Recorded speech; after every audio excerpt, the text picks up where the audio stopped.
नमस्कार दोस्तों, मैं अल्पेश गज्जर आज आपके पास आया हूँ एक और वीडियो लेके कि डायरेक्ट सेलिंग की क्लैरिटी को लेके। कई लोग अपने हिसाब से वीडियो बनाते हैं और मुझे लगता है कि जब तक हमें पूरा नॉलेज ना हो किसी भी चीज़ में स्टेटमेंट देने से पहले 100 बार सोचना चाहिए, क्योंकि जब कोई सामने जवाब देगा तो हमारी हालत क्या होगी अगर हम गलत है तो खैर, मैं एग्री करता हूँ कि हमारे देश में बहुत गलत कंपनियाँ चल रही है, बहुत लोगों के साथ धोखे हो रहे हैं और धोखे इसलिए हो रहे हैं क्योंकि उनको शॉर्टकट चाहिए, उनको जल्दी पैसा कमाना है, उनको मेहनत नहीं करनी है, उनको एक का डबल करना है। तो डेफिनेटली गुजराती में कहावत है कि लोभिया हो त्या दूतारा भूखे ना मरे।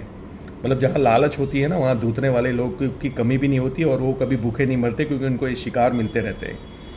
तो एनीवे, हम समझेंगे आज what is Ponzi scheme, what is pyramid scheme and what is real direct selling.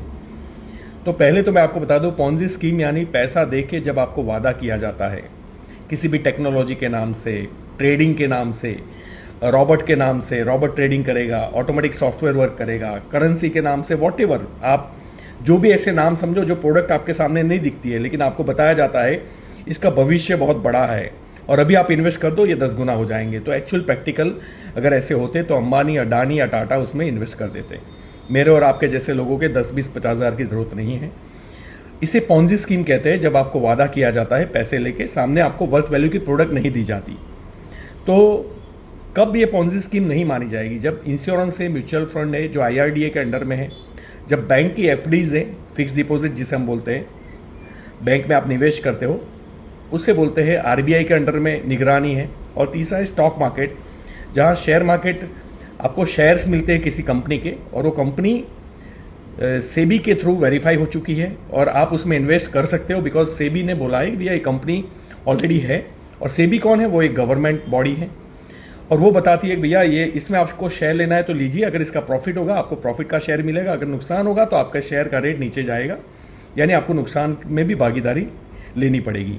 ये है स्टॉक मार्केट। लेकिन इसके अलावा अगर कोई आपके पास आता है जो सेबी में, RBI में या फिर IRDA में रजिस्टर्ड नहीं है तो फिर वो फ्रॉड है, समझ लीजिए। मेरी नज़र में तो फ्रॉड है क्योंकि गवर्नमेंट उसमें कोई प्रोटेक्शन नहीं देगी आपके पैसे को और डेफिनेटली फिर आपको जाना पड़ेगा। मेरे साथ चीटिंग हुआ, फिर फ्रॉड केस, ये केस, लालच वाला केस, हर सारी कलम लगेगी।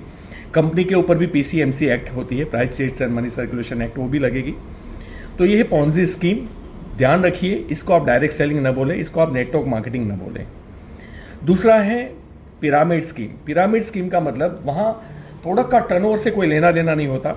वहाँ मेरी टीम में कितने लोग जुड़ते हैं तो पर हेड मुझे पैसा मिलेगा, क्योंकि रिक्रूटमेंट का पैसा होता है। उस रिक्रूटमेंट में कई बार कुछ ऐसी प्रोडक्ट होती है जिसकी आपको ज़रूरत नहीं होती और कई बार ऐसी प्रोडक्ट होती है जिसके दाम 4-5 गुना होते हैं और आपके ही पैसे आपको लौटा के बांटे जाते हैं। और इसमें रिक्रूटमेंट पे ये बिजनेस चलता है, यानी कि मैंने आज 2 लोगों को रिक्रूट किया, 2 ने 4 को किया, 4 ने 8 को किया, तो 15वें दिन 16वें दिन अगर पूरा देश अगर ये काम पे लग जाता है तो 140 करोड़ जनता खत्म हो जाती है।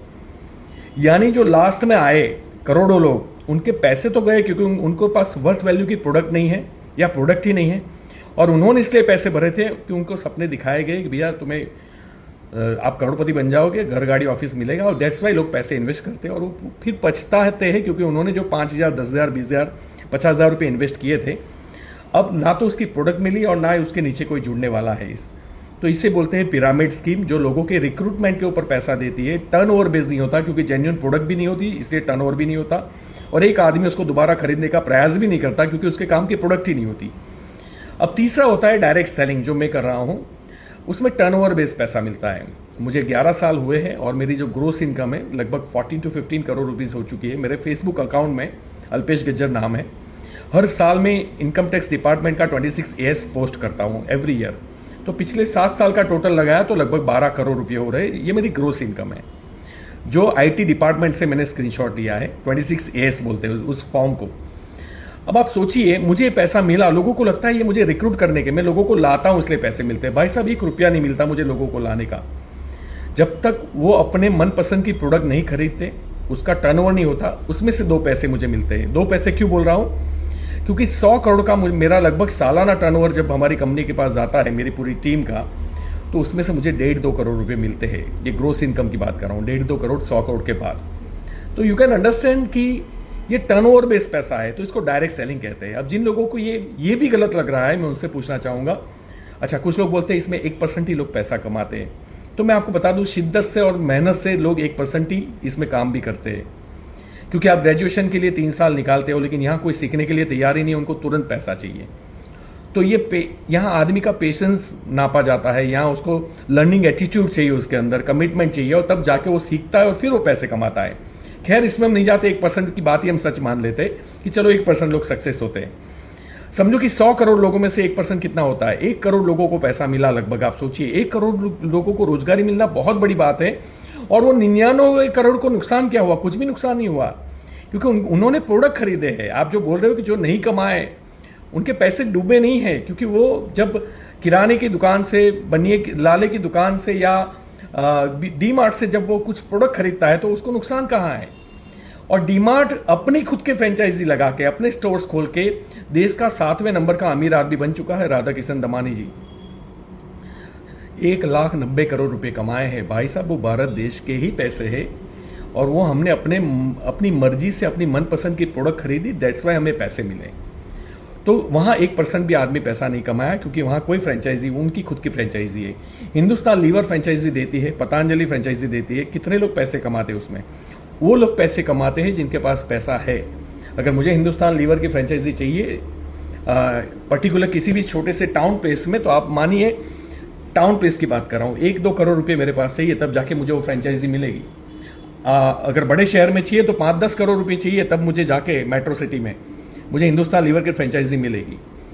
आप सोचिए, क्या अमीर को अमीर बनाना है या किसी को भी फ्रेंचाइजी दे सकते हैं? अगर मैकडोनाल्ड्स आपके पास 2 करोड़ रुपया देकर फ्रेंचाइजी लेता है तो आपको अच्छा लगता है, लेकिन अगर हम फ्री में फ्रेंचाइजी दे रहे हैं तो आप बोले आप लोगों को जोड़ने तोड़ने के धंधे में लगे हुए। भैया मैं जब आपको रिक्रूट करता हूं, मुझे आपका पैसा नहीं चाहिए। आप जो प्रोडक्ट बाहर से लेते हो हमसे, हमारी कंपनी से खरीदिए, प्रोडक्ट अच्छा लगे तो दोबारा खरीदिए, और बहुत अच्छा लगे तो आप भी फ्रेंचाइजी ओपन कीजिए, ताकि आपको भी पैसा आए। और या फिर आप रिटेलिंग भी कर सकते हो, हमारी टीम में कई लोग हैं जो सिर्फ रिटेल करके पैसा कमाते हैं।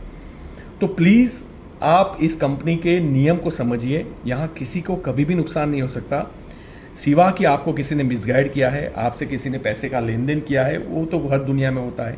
मैंने ऐसे भी लोग देखे हैं जिन्होंने LIC में या पोस्ट में लोगों के पैसे कलेक्ट किए और पोस्ट में पैसा ही नहीं भरा, तो लोगों के पैसे गए। तो LIC गलत नहीं है, ये बात हमेशा समझिए।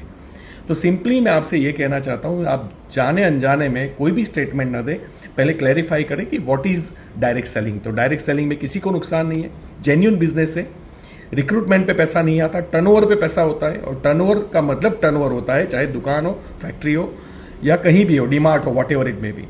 थैंक यू सो मच, जय हिंद।